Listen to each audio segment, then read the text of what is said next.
శ్రీ గురుభ్యో నమ. హరి ఓం. జై శ్రీరామ్. భారత శాస్త్రీయంలో లక్ష్మీదేవికి సంబంధించిన మూలమంత్రాలు లక్షల్లో ఉన్నాయి. అందులో చతురత లక్ష్మీ బీజ మంత్రము చాలా ముఖ్యమైనది. ఈ మూలమంత్రాన్ని సాధన చేసిన వారికి కటిక పేదవాడు, ఘోర కటికుడు, పేద దరిద్రుడు కూడా లక్ష్మీ సంపన్నుడైతాడు. అనుకున్నట్టుగా లక్ష్మీ కటాక్షం కలుగుతుంది. ఈ లక్ష్మీ మంత్రం చేసేవాళ్ళు ఉదయాన్నే బ్రహ్మముహూర్తంన శుద్ధి అయి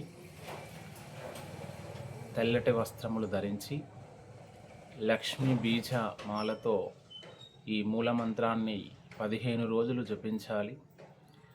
ఈ మంత్ర సాధన చేసేవాళ్ళు ఆసనం మీద కూర్చొని చతురద లక్ష్మీ బీజ మంత్రం యంత్రాన్ని ముందుంచుకొని తామర బీజ మాలతో జపం చేయడం ద్వారా లక్ష్మి యొక్క కటాక్షం కలుగుతుంది. ఆ తర్వాత ఆ యంత్రాన్ని ఇనుప పెట్టెలో పెట్టాలి. ఆ మాలను కంఠమాలగా ధరించాలి. వాళ్లకు అనుకున్న పనులు నెరవేరుతాయి. ఎక్కడికి వెళ్ళినా వాళ్ళ హస్తం పైచేయిగా ఉంటుంది.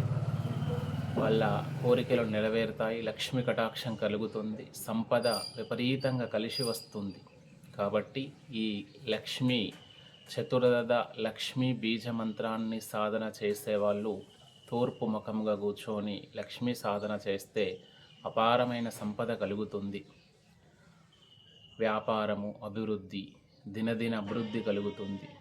ముఖములో కళ, తేజస్సు, కంఠమాలగా కమల బీజమాల కంఠమాలగా ధరించిన వాళ్ళకి కంఠం శుద్ధి అవుతుంది. అంటే వాక్శుద్ధి జరుగుతుంది. అంటే వాళ్ళు ఏది మాట్లాడినా కానీ అది సత్యముగా వస్తుంది.